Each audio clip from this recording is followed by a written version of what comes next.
Ja, sê vriende en familie, verskoon my, ek is 'n bietjie in my igloo, ek het daai simpel virus gekry, so ek probeer myself 'n bietjie herstel vir naweek se vertonings. Maar ek wil net sê, baie geluk in Afrikaans. Ag my, ons is 100 jaar oud officially. Ons is eintlik 'n bietjie ouer, maar officially op die boeke is ons nou 100 jaar oud. En dis baie cool.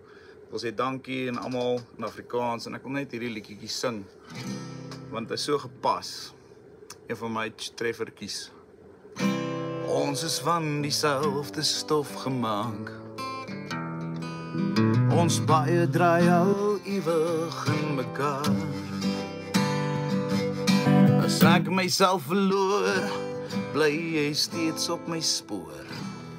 Want ons is van dieselfde stof gemaak. Ja, julle, ons almal praat Afrikaans.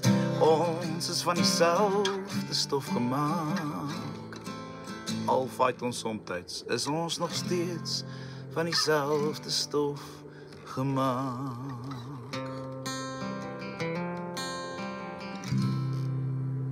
Lief vir julle, hoor.